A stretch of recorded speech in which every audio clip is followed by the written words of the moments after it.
En esta charla vamos a abordar un grupo de antibióticos frecuentemente utilizados en la práctica pediátrica, que son los aminoglucósidos.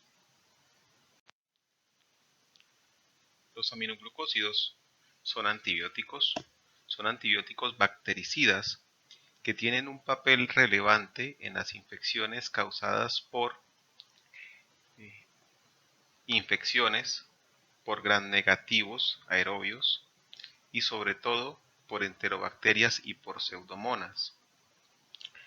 Sin embargo, son antibióticos en los cuales, debido a la mala absorción gastrointestinal, a la existencia y a la necesidad de administrarlos por vía parenteral y a la nefrotoxicidad y ototoxicidad asociada, se ha limitado su uso a pesar de ser antibióticos que tienen un gran tiempo en el mercado.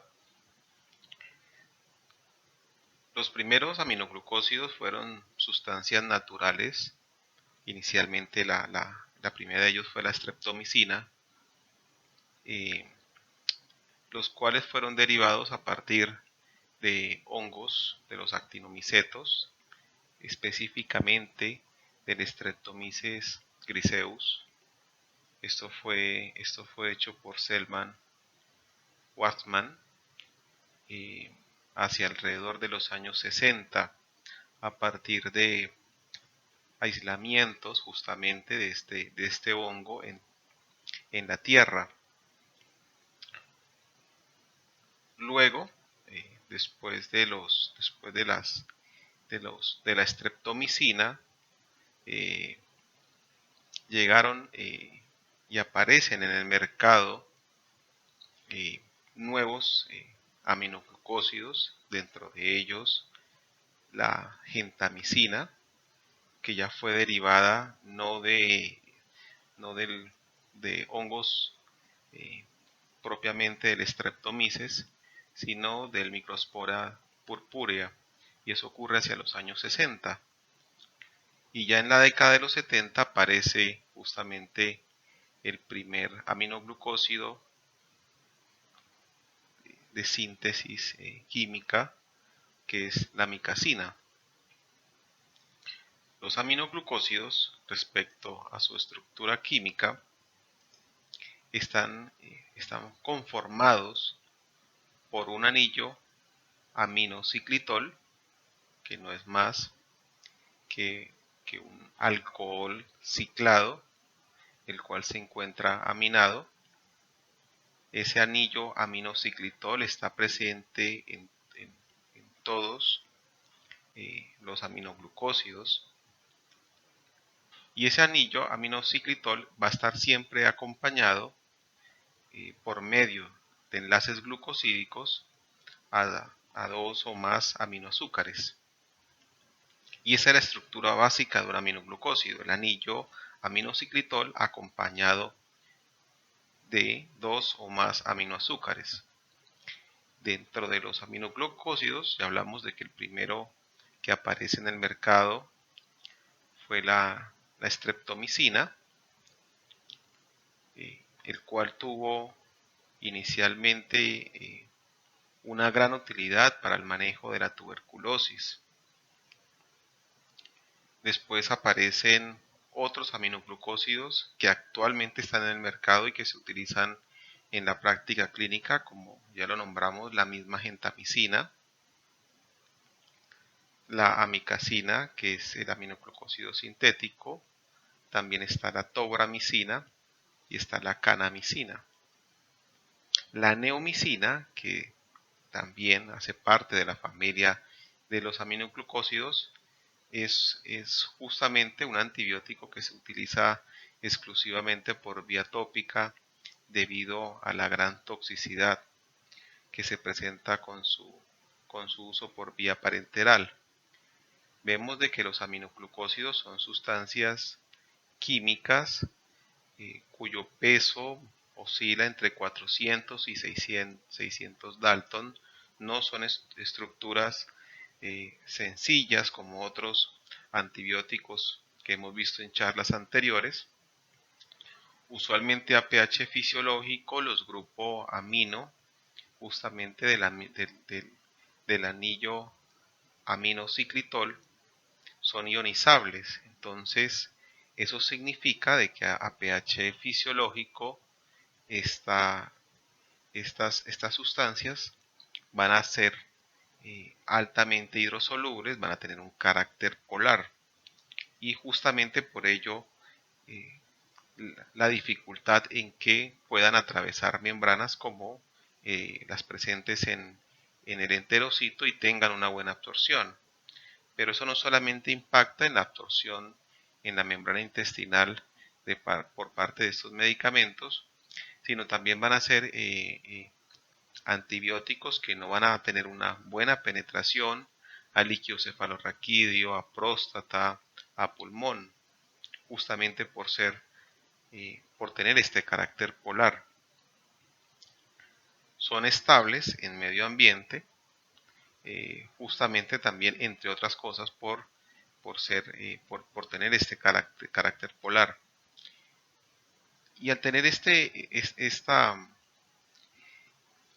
carácter polar y ese estado de ionización a pH fisiológico, hace que sean moléculas catiónicas con una gran cantidad de cargas positivas en su estructura, lo cual va a permitir de que se unan a blancos aniónicos o blancos con cargas negativas, como son los lipopolisacáridos en los gram negativos, como son los fosfolípidos de membrana.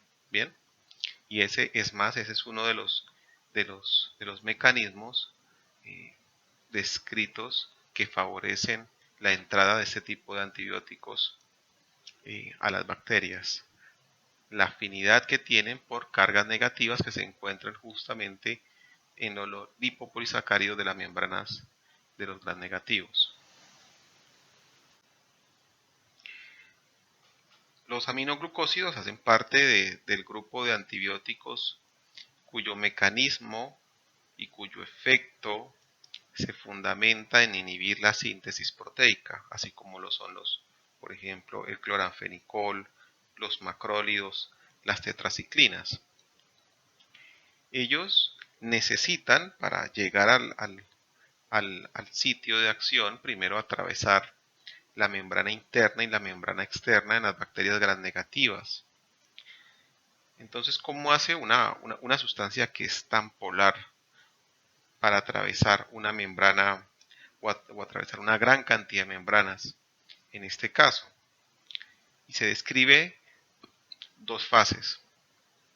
Una primera fase en la cual, al ser moléculas polares con una gran cantidad de cargas positivas, o sea, catiónicas, se van a unir a residuos aniónicos, residuos de carga negativa, en la pared de los lipopolisacáridos de los gram negativos. Esa es la primera fase para la entrada del antibiótico y su llegada finalmente al ribosoma. La segunda fase ya es una fase dependiente de energía. Es una fase dependiente de energía donde justamente esta energía proviene de la cadena respiratoria presente en las membranas bacterianas, que va a permitir por transporte activo ingresar el aminoglucósido al medio citoplasmático. Uno de los efectos que tiene los aminoglucósidos en su unión con el ribosoma y alterar la síntesis proteica es no solamente bloquear la iniciación de la síntesis proteica, no solamente bloquear justamente la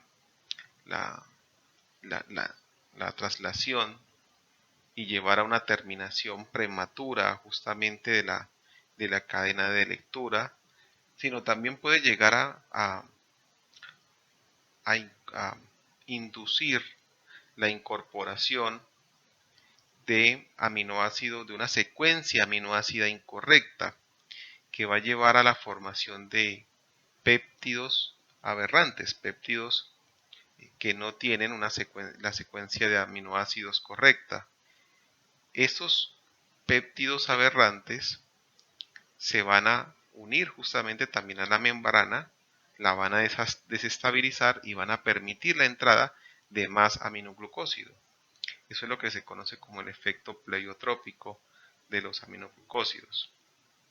Entonces, los mismos productos de la acción de los aminoglucósidos en el ribosoma, uno de ellos, la formación de péptidos aberrantes, va a desestabilizar la membrana y va a permitir la entrada de más aminoglucósido. Bien. Esta segunda fase, que requiere un transporte activo del aminoglucósido hacia el medio citoplasmático, es claro de que requiere energía. Por lo tanto, eso explica la resistencia natural que tienen bacterias que son anaerobias estrictas o bacterias que tienen este metabolismo facultativo, las cuales presentan una resistencia natural al efecto de los aminoglucósidos, porque son bacterias que no tienen justamente esta capacidad para generar esta fase dependiente de energía necesaria para que el aminoglucósido entre al medio citoplasmático. Lo mismo ocurre en un medio anaerobio, como lo puede ser un absceso, ¿sí? Entonces, en medios anaerobios o bacterias anaerobias, justamente van a presentar, en el caso de las bacterias, una resistencia natural, y en el caso del absceso va a existir una falla terapéutica por la entrada eficiente del aminoglucósido al citoplasma. Asimismo, la hiperosmolaridad, asimismo la reducción del pH, son características en el medio que van a favorecer la no entrada del aminoglucósido al citoplasma. Bien, entonces es claro que un paciente el cual nosotros necesitamos un efecto antibiótico y que el antibiótico llegue a una cavidad que está llena de pus con un medio ácido, no van a ser las mejores condiciones para que actúe un aminoglucósido. O lo mismo, por ejemplo, puede suceder en el caso de un paciente con una orina ácida. Bien, no va a tener la misma eficiencia de entrada el aminoglucósido en este caso. En este caso, al lugar de acción donde queremos, que son las bacterias que se encuentran en el tracto urinario, por encontrarse en un medio ácido. Ahora, detallando un poco más el efecto que tiene el aminoglucósido dentro del ribosoma, una vez que logra atravesar la membrana interna, la membrana externa, por los mecanismos de transporte activo, el aminoglucósido va a alterar la síntesis proteica en los ribosomas, va a modificar la composición de la membrana bacteriana, como dijimos, ante la producción de péptidos que son aberrantes. El aminoglucósido se va a unir específicamente a la subunidad 30S, ¿sí? O la subunidad menor. Bien. Y específicamente a la posición 16S dentro de esa subunidad menor o subunidad 30S del ribosoma. Algunos no solamente se pueden unir a la subunidad menor, sino también se pueden unir a la subunidad mayor del ribosoma, pero la característica fundamental de los aminoglucósidos es que todos sí o sí se unen a la subunidad menor o subunidad 30S. Al unirse a la subunidad 30S va a bloquear la lectura, va a bloquear el inicio de la síntesis, va a llevar a una terminación temprana o va a llevar a una lectura errónea, ¿bien? De la ARN mensajero. Mencionaba de que existen algunos aminoglucósidos, algunos en este caso de la streptomicina, que tienen sitios de fijación distintos a estos sitios clásicos de fijación en la subunidad menor. Por lo que la streptomicina tiene la facultad de que al unirse, al tener lugares de unión a los ribosomas distintos a los lugares de unión clásico, no va a tener competencia con otros aminoglucósidos y va a tener mecanismos de resistencia que son totalmente distintos. Bien, esa es la razón por la cual la streptomicina se comporta de una manera, desde el punto de vista farmacodinámico, distinto a los demás aminoglucósidos. Bien, los aminoglucósidos se caracterizan desde el punto de vista farmacodinámico por tener un efecto posantibiótico que lo detallaremos más adelante, efecto que va a ser dependiente de la dosis y la presencia de, por ejemplo, de neutrófilos. Entonces es claro de que si yo logro asociar un aminoglucósido con otro antibiótico, por ejemplo, que inhiba la pared bacteriana, voy a tener un efecto sinérgico porque voy a permitir la entrada del justamente más eficiente, más rápida, en mayor proporción del aminoglucósido del medio extracelular al medio intracelular. Por eso la sinergia que se presenta entre aminoglucósidos e inhibidores de la pared bacteriana como penicilinas, carbapenémicos, glupopéptidos o monobactámicos. Bien, porque mientras que esos antibióticos van a inhibir la síntesis de la pared bacteriana, eso va a facilitar la entrada del aminoglucósido y que se ahorre esos dos pasos que dijimos anteriormente de fase de unión iónica y la fase dependiente de energía. Eso se lo va a ahorrar si está presente un inhibidor de la síntesis de la pared bacteriana. Bien. En general, los aminoglucósidos pueden llegar a tener un efecto antagónico con otros medicamentos con los cuales compitan por su unión a los ribosomas. ¿Cuáles son? Antibióticos que también actúan inhibiendo la síntesis proteica, como las tetraciclinas, el cloranfenicol o los mismos macrólidos.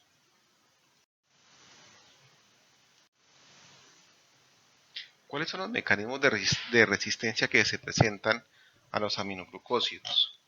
El mecanismo más frecuente y más importante, justamente por la frecuencia en que se da, es la inactivación de los aminoglucósidos por enzimas que van a modificar la estructura química del aminoglucósido. Aquí vemos enzimas acetilasas, adenilasas, fosforilasas, justamente que van a modificar la estructura química del aminoglucósido.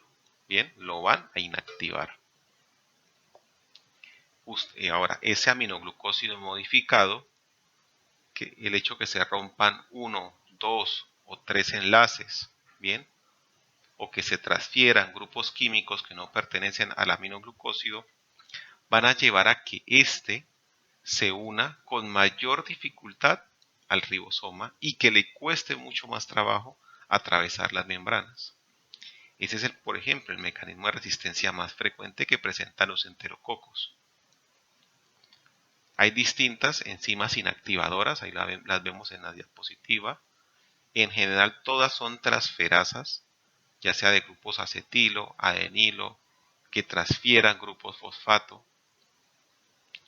Cada aminoglucósido es sensible a una enzima, ¿bien? Aunque una enzima puede inhibir varios aminoglucósidos. De todos los aminoglucósidos, la micasina es el menos vulnerable justamente a la inactivación química por parte de enzimas. Los genes que van a codificar estas enzimas transferasas son transferidos de bacteria a bacteria por medio de plásmidos. Por ello, la amplia difusión intrahospitalaria que se presenta de estos plásmidos y la alta incidencia de resistencia a aminoglucósidos en el medio hospitalario. En general, la resistencia que se presenta entre los aminoglucósidos es una resistencia cruzada. Bien, cruzada. Y la resistencia se va a disminuir cuando nosotros tenemos concentraciones plasmáticas altas. Usualmente cuando tenemos concentraciones plasmáticas 10 veces superior a la concentración inhibitoria mínima, se observa una reducción ostensible de la resistencia o de este mecanismo de resistencia a aminoglucósidos. Pero no es el único. También puede existir alteraciones en el sitio de unión, alteraciones en los ribosomas que va a hacer efectivamente que se una con menor afinidad al ribosoma. Otro mecanismo de resistencia que tienen las bacterias contra los aminoglucósidos es reducir la permeabilidad de la membrana. Eso es frecuente en las pseudomonas o en los bacilos gram negativos. También se puede llegar a alterar esta fase dependiente, o la segunda fase, que es dependiente de energía, desacoplando justamente este tipo de reacciones. Entonces, ya sea alterando el paso por la membrana o inactivándolos de forma enzimática, son los mecanismos que utilizan las bacterias para resistir el efecto de los antibióticos en términos globales.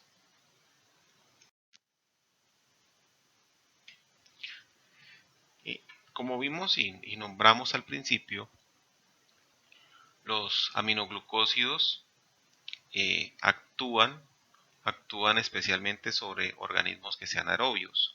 Las bacterias que sean anaerobias o que tengan un metabolismo facultativo van a tener una resistencia natural a los aminoglucósidos. Son antibióticos que tienen una acción bactericida y que tienen un importante efecto posantibiótico. ¿Qué es esto del efecto posantibiótico?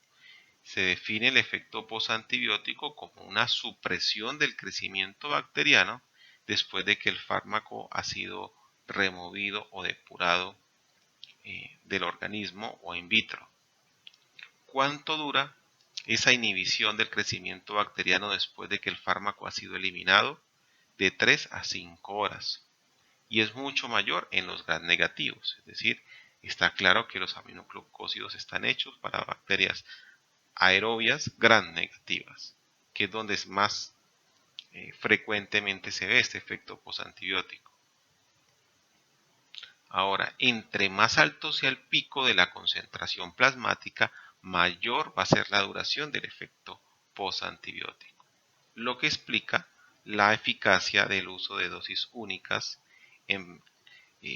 con aminoglucósidos, dado que no solamente se reduce la incidencia de toxicidad, sino que también se aumenta la eficacia al tener, entre otras cosas, un mayor efecto posantibiótico.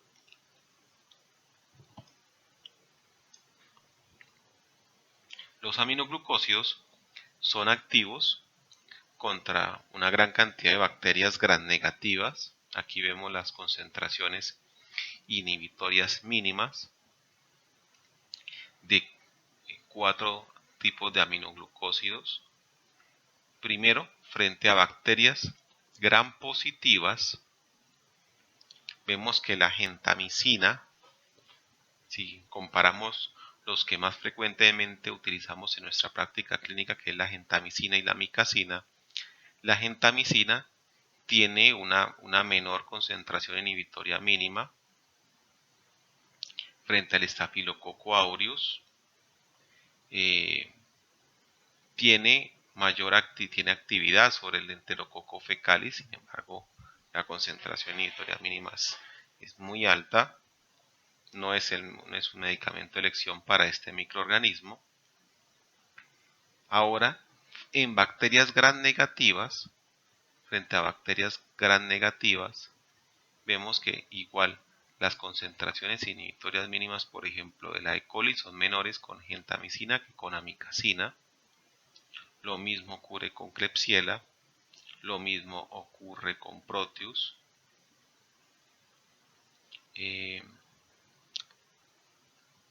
No existen muchas diferencias, incluso le va mucho mejor a la amicacina frente a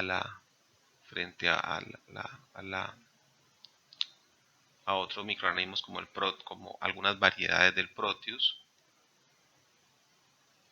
Igualmente se observan algunas diferencias contra la Pseudomonas aeruginosa, una menor concentración inhibitoria mínima en el caso de la gentamicina frente a la amicacina. Bien. Entonces, en términos generales vemos de que son antibióticos que son activos contra Pseudomonas, y por eso la asociación frecuente de gentamicina con un beta-lactámico. Son activos contra organismos que son causales frecuentes de infección urinaria, como la E. coli, como la Klebsiella, contra el Proteus. Bien, por eso el papel que tienen los aminoglucósidos en el manejo de la infección urinaria. También son activos contra enterobacterias, son activos también contra el Citrobacter. Bien.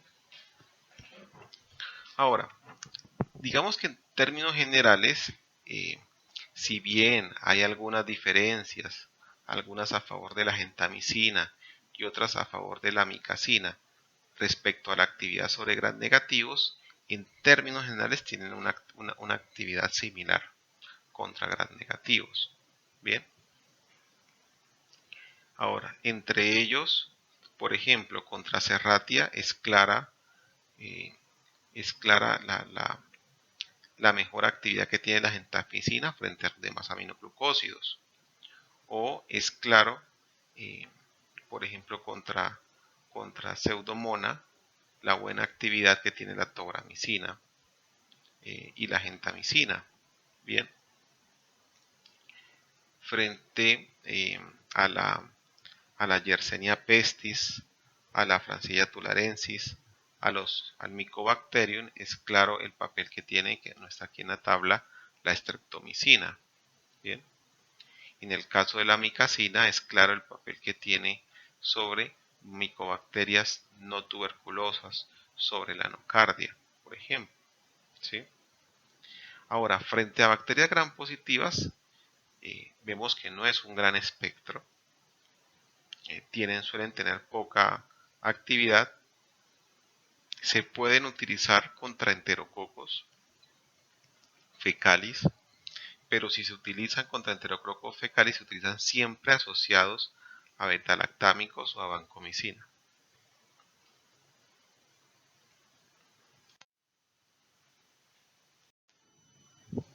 Ahora, al examinar los aspectos farmacocinéticos, nos quedó claro que son fármacos antibióticos altamente liposos, hidrosolubles, muy polares,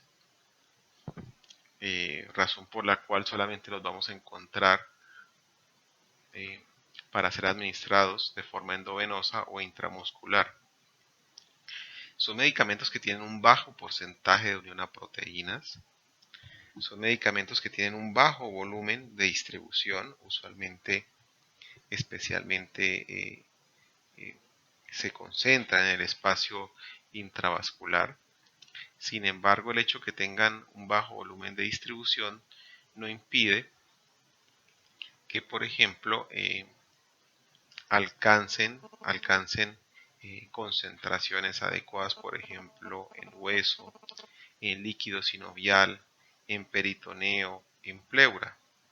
Mientras en ojo, en próstata, en secreción bronquial, en bilis y en líquido cefalorraquídeo, el sistema nervioso central, tienen bajas concentraciones respecto a la concentración plasmática. También atraviesan la placenta. Bien. Por vía inhalatoria, eso es particularmente una verdad en el caso de la tobramicina, se alcanzan mayores concentraciones de forma inhalada que por vía plasmática, en especialmente no solamente en la pleura, sino también en las secreciones bronquiales. Bien, por eso el papel que tiene la tobramicina en el manejo de pacientes colonizados con Pseudomonas aeruginosa en el contexto de un paciente con fibrosis quística. Bien,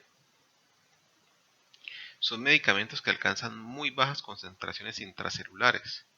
Como nos dimos cuenta, les cuesta entrar al citoplasma y usualmente las concentraciones extracelulares son mucho mayores que las concentraciones intracelulares. Bien, hay que tener en cuenta de que el volumen de distribución se disminuye en los obesos, por lo cual hay que tener cuidado con la dosis que se utilice. O el caso contrario, el volumen de distribución se puede aumentar en casos de hipervolemia, edemas, quemados, pacientes ascíticos, y son pacientes en los cuales si aumenta el volumen de distribución, posiblemente van a tener concentraciones más bajas y van a requerir mayores dosis. Son medicamentos que no son metabolizados a nivel hepático, a nivel renal, y donde es el principal mecanismo de eliminación. Se eliminan especialmente por filtración glomerular. Alcanzan en riñón concentraciones que llegan a ser incluso mayores que las concentraciones plasmáticas. Respecto a su eliminación, es un medicamento que se ha reconocido históricamente, el cual, si graficamos las concentraciones versus tiempo, vamos a ver que existen dos pendientes, una pendiente inicial en la cual es fruto totalmente de la filtración glomerular. Bien. Y otra fase, que es una fase que es debida a la liberación del fármaco acumulado en las células tubulares renales. Bien. La que uno siempre considera para tomar decisiones respecto a la dosis ajustada es esa fase de eliminación que depende exclusivamente del filtrado glomerular. Bien. En general son fármacos que tienen una vida media de 2 a 3 horas en niños. Sin embargo, en neonatos puede alcanzar tener una vida media de 5 a 11 horas. E incluso puede llegar a tener vidas medias superiores a las 80 a 90 horas en presencia de falla renal o pacientes ancianos.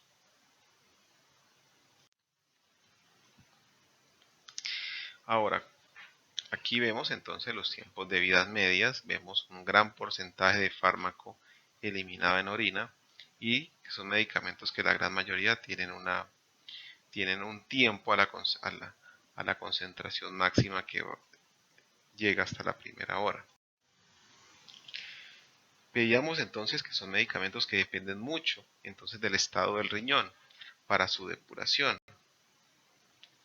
Por eso, en presencia de falla renal, una opción es disminuir las dosis y además de disminuir la dosis, aumentar el intervalo de administración. Bien, son las dos estrategias que utilizamos en la práctica clínica para ajustar la dosis de aminoglucósido según la función renal. El rango en la vida real de toxicidad por aminoglucósidos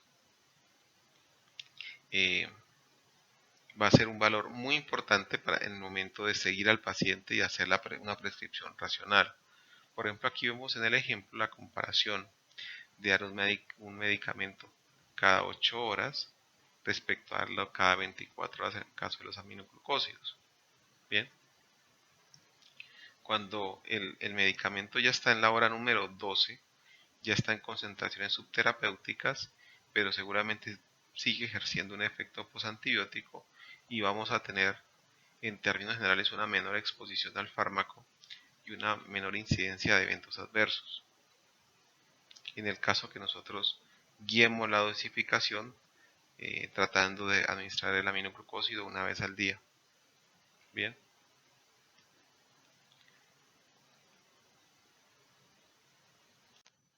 Entonces esas son las bondades de administrar una dosis única diaria de aminoglucósidos. Vamos a tener una mayor eficacia bactericida, vamos a tener una reducción en la resistencia y vamos a tener una menor toxicidad renal.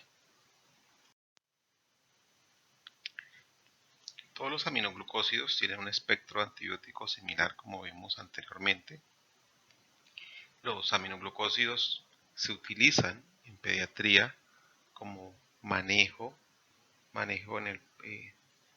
del paciente hospitalizado con una infección urinaria asociada a pielonefritis o una infección urinaria asociada a un mal estado general y que cumple los criterios de hospitalización.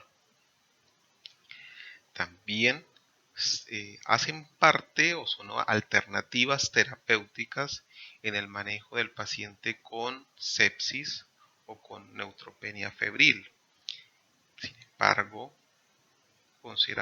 se considera que son alternativas y no son el manejo de elección, porque cuando se ha comparado utilizar monoterapia con betalactámicos versus utilizar betalactámicos asociados a aminoglucósidos, que es la asociación sinérgica que mencionamos anteriormente, se ha visto que no hay diferencias en la mortalidad que sean clínicamente significativas.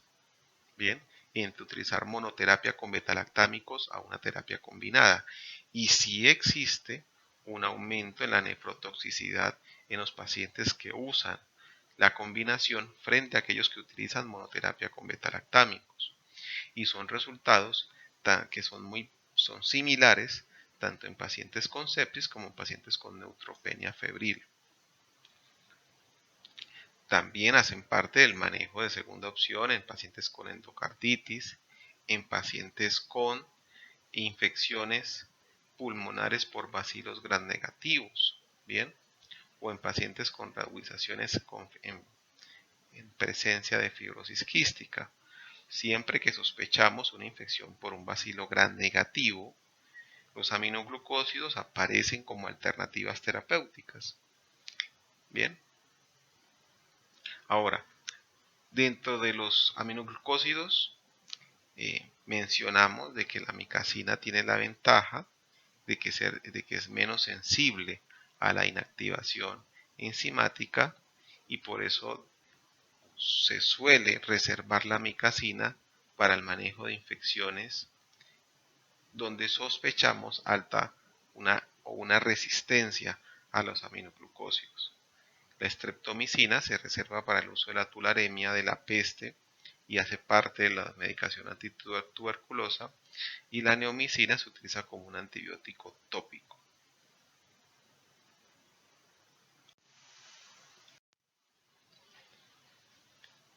También tenemos antibióticos aminoglucósidos que se utilizan por vía tópica, como el caso de la gentamicina, cuando sospechamos conjuntivitis o otitis externas por estafilococo o por pseudomonas. El caso de la tobramicina cuando sospechamos conjuntivitis por pseudomonas. O en el caso de la neomicina cuando se sospecha conjuntivitis o otitis externa por estafilococo aureus y también por pseudomonas. Dentro de los eventos adversos, con la gentamicina se relaciona la neurotoxicidad que se manifiesta con vértigo, con ataxia, con inestabilidad. Se manifiesta también la presencia de ototoxicidad o la presencia de nefrotoxicidad, bien, la cual es relacionada claramente con la dosis y se relaciona con la función basal renal que tenga el paciente. La amicacina produce también neurotoxicidad y nefrotoxicidad, además de ototoxicidad. En términos generales, los aminoglucósidos son medicamentos categoría C en el embarazo, que son medicamentos los cuales se debe usar según el balance riesgo-beneficio que se haga. Y si se utiliza en el embarazo, se tienen que utilizar mayores dosis debido al aumento en el volumen de distribución. También se ha mencionado de que dosis altas, especialmente si se dan de forma rápida, endovenosa, pueden llegar a causar bloqueo neuromuscular.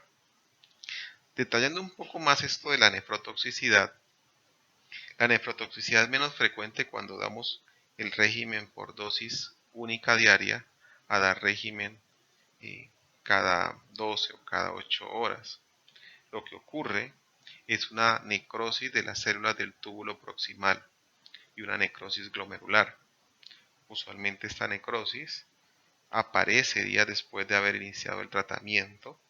Tiene la ventaja la nefrotoxicidad de que puede llegar a ser reversible al suspender el fármaco.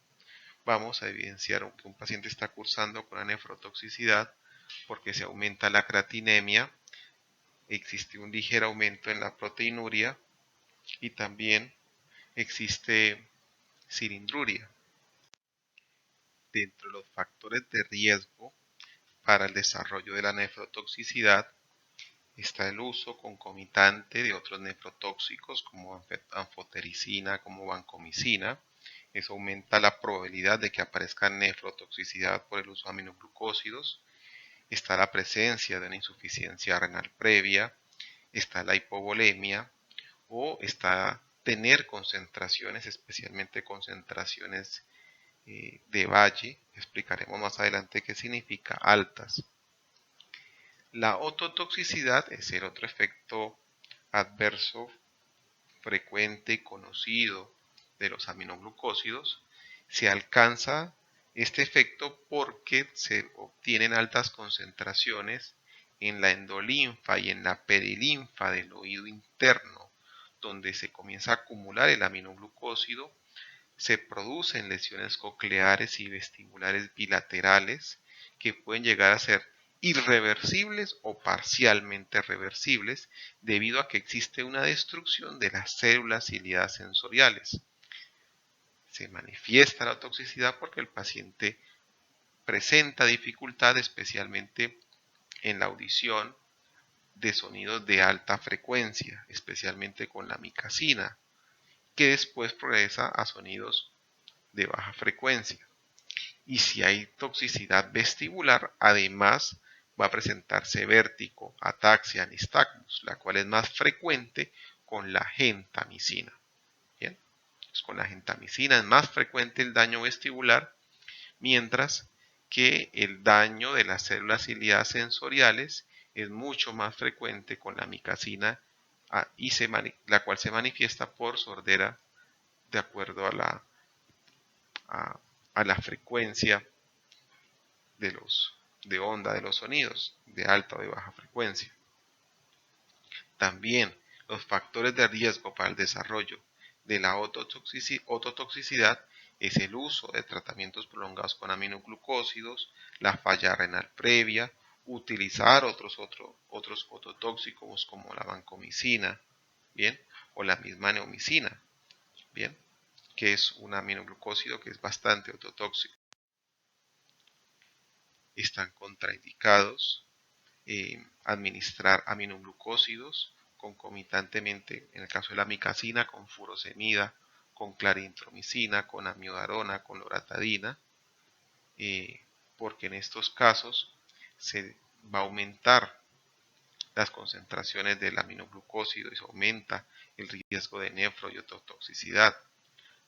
En el caso de la amicacina se presenta con cidofovir, con anfotericina, van a aumentar los riesgos de nefrotoxicidad y por eso esas interacciones. La dosis recomendada de gentamicina en el paciente pediátrico oscila entre 5 a 7,5 miligramos por kilo día. Vemos claramente de que es un medicamento que se puede dar cada 8, cada 12 horas, pero vemos que su efectividad está relacionada con alcanzar una concentración alta en relación a la concentración inhibitoria mínima. Por ello, entre mayor sea el intervalo de administración, va a ser mucho más efectivo, vamos a tener mayor efecto posantibiótico y vamos a tener menor toxicidad. La dosis máxima es de 300 miligramos. En el paciente con fibrosis quística, debido a la necesidad de actuar sobre la pseudomona, pero también con el condicionamiento en que el aminoglucósido le cuesta llegar a las secreciones bronquiales, nos lleva a tener que utilizar mayores dosis de gentamicina, tanto como 10 miligramos por kilo día, a una dosis máxima de 400. En endocarditis se puede utilizar, no es frecuente su uso, pero a 3 miligramos por kilo día. La micacina se suele utilizar a 15 miligramos por kilo día cada 24 horas, teniendo claro que la dosis máxima es de 1500 miligramos. Y en fibrosis quística se duplica esa dosis hasta 30 miligramos por kilo día cada 8, cada 12 horas. Bien, para el manejo de micobacterias no tuberculosas se utilizan dosis un poco más amplias, desde 7,5 hasta 15 miligramos por kilo día cada 24 horas. Por último, detallemos un poco el monitoreo de la gentamicina. La gentamicina es un medicamento que no se puede administrar rápido. Vimos de que uno de los problemas que pueden ocurrir es el bloqueo neuromuscular. Se debe administrar diluido en 30 minutos. Es un medicamento en el cual se debe monitorizar las concentraciones, la concentración de valle y la concentración pico. ¿Qué es la concentración valle? Es la mínima concentración o la concentración más baja que alcanza el fármaco durante su administración. Es claro que la concentración más baja que alcanza un fármaco durante su administración es justamente antes de la siguiente dosis. Eso se llama concentración de valle. Y concentración de pico es justamente la concentración máxima esperada. Obteniendo esos dos valores es posible utilizando paquetes de farmacocinética poblacional lograr estimar entonces una dosis ajustada según las concentraciones y según la función renal. ¿Cómo se toman esas muestras? En el caso de cuando tomar el valle, se debe tomar entre 30 minutos a una hora. ¿Listo? En el caso del valle antes, inmediatamente antes, hasta 30 minutos antes de la próxima dosis, y en el caso del pico, hasta media hora o una hora después de terminar la infusión. La infusión que debe durar una hora. ¿En qué pacientes entonces vamos a hacer este monitoreo de concentraciones de pico y concentraciones de valle? En aquellos pacientes que están recibiendo aminoglucósidos por más de 5 días, pacientes que tienen alterada una función renal, pacientes obesos, pacientes que van a requerir dosis distintas a las usuales como los quemados, los fibroquísticos, o obviamente en cualquier paciente donde sospechemos la presencia de oto o nefrotoxicidad. En el caso de la micacina, el valle es de 1 miligramo por decilitro, el pico de 50 a 60. El seguimiento siempre se hace tomando una muestra antes y una muestra a la hora después de haber terminado la infusión. Las indicaciones de monitoreo de micacina son las mismas que para gentamicina. Tener cuidado con la micacina porque siempre se trata de dar separadamente, dado que puede precipitarse si se administra con otros fármacos. Bien, estas son las fuentes de información y esta fue la clase acerca de aminoglucósidos.